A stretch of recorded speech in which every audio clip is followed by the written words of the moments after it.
एक महिला प्यार में डूबी थी, पर उसे पता न था कि उसे जल्द ही उत्तर पूर्व भेजा जाएगा। एक आदमी ने रेशमी दुपट्टे से उसकी आंखों पर पट्टी बांधी, फिर नाजुक हाथों में दस्ताने पहनकर दोनों हाथों से उसकी गर्दन दबा दी। शुरुआत में महिला को कुछ पता न चला, पर जब तक उसे होश आया तब तक कार्बन डाइऑक्साइड भी उसके पास आने की हिम्मत न कर रहा था। उसने थोड़ी देर संघर्ष किया, पर जल्दी ही उसकी चेतना चली गई। इसके बाद उस आदमी ने बाथरूम में मोमबत्तियां जलाईं और महिला को बाथटब में रख दिया।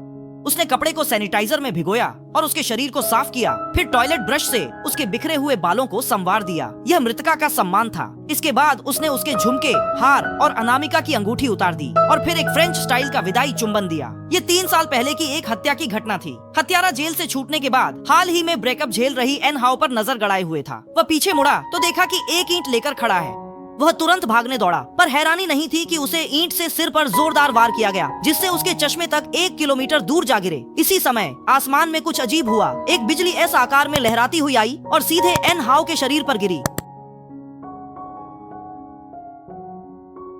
वह जमीन पर गिर पड़ा और उसके चेहरे पर खून की लकीरें रेंगने लगीं, जो बाद में उसके हाथों तक फैल गईं, जैसे खून के निशान बन गए हों। अगले दिन वह अस्पताल में जागा। नर्स दीदी ने उसकी नब्ज देखी और उसे हैरानी हुई कि वह दीदी के मन की बातें सुन सकता है। इसके बाद बोफुले उससे पिछली रात की घटना के बारे में पूछताछ करने आया। उसने चुपके से बोफिन को बताया कि अगर वह किसी का हाथ छू ले तो वह उसके मन की बातें पढ़ सकता है। लेकिन जब उसने बोफिनले का हाथ पकड़ा तो उसे कुछ भी सुनाई नहीं दिया। स्कूल लौटने के बाद वह इस बात को लेकर उलझन में था।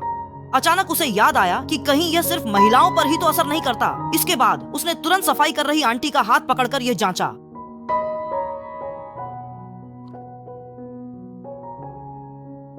जांच के दौरान पता चला कि सिर्फ दायां हाथ छूने से ही यह असर करता है। इसके बाद वह अपने मनोविज्ञान के प्रोफेसर भाई के पास गया और उसे अपनी मन पढ़ने की ताकत के बारे में बताया। भाई ये जानकर बेहद खुश हुआ और बोला कि अब तो बहुत पैसा कमाया जा सकता है। दुनिया की सारी औरतों का दिल अब तो तेरी मुट्ठी में है।